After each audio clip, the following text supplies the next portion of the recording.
HSC উচ্চতর গণিত প্রথম পত্র প্রথম অধ্যায় চ্যাপ্টার নির্ণায়ক থেকে আমি ইতিমধ্যে 47টি পর্ব নিয়ে আলোচনা করছি।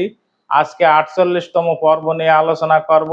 প্রমাণ করো এই নির্ণায়কের মান সমান 2abc into a plus b plus c whole cube. বাম পক্ষ সমান মূল অঙ্ক আমি লিখলাম।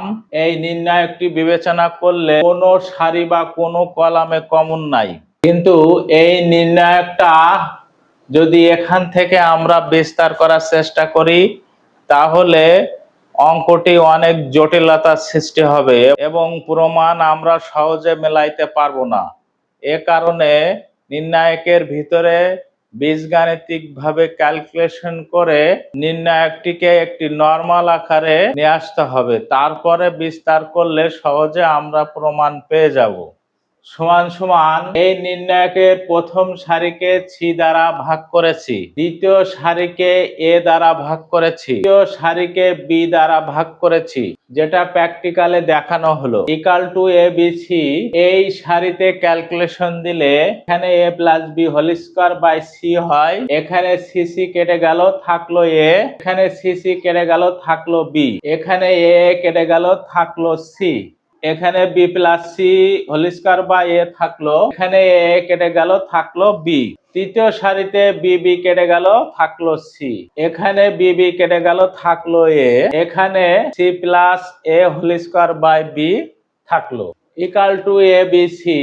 এই নির্ণায়ককে প্রথম কলামে সি দ্বারা গুণ করেছি, দ্বিতীয় কলামকে এ দ্বারা গুণ করেছি এবং তৃতীয় কলামকে বি দ্বারা গুণ করেছি। নির্ণায়কের বাইরে যথাক্রমে 1/c into 1/a into 1/b দ্বারা গুণ করেছি।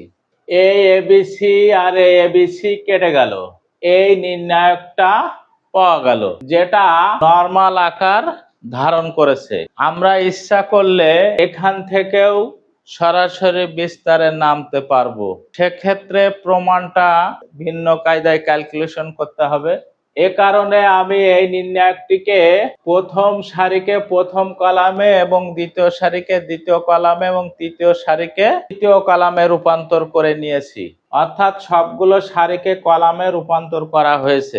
বিশেষ দ্রষ্টব্য, বাকি অংশ 41 নং পর্বের প্রত্যেকটি লাইন 41 নং পর্বের সাথে মিল রেখে করে দিলে প্রমাণ পাওয়া যাবে। এ কারণে আমি এই লাইনটা করে দিয়েছি।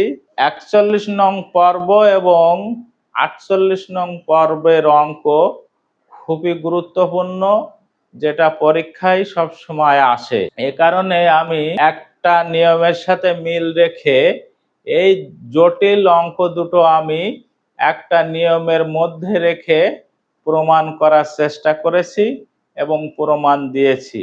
ইচ্ছা করলে তোমরা ভিন্ন কায়দায়ও পড়তে পারবা। আমি যে গ্রামারগুলো আলোচনা করেছি প্রথম পর্ব থেকে 48 পর্ব পর্যন্ত, তোমরা যদি সবগুলো পর্ব ভালো করে দেখো তাহলে তোমরা হয়তো আমার চেয়েও অনেক সুন্দর ক্যালকুলেশন তোমরা দিতে পারবা।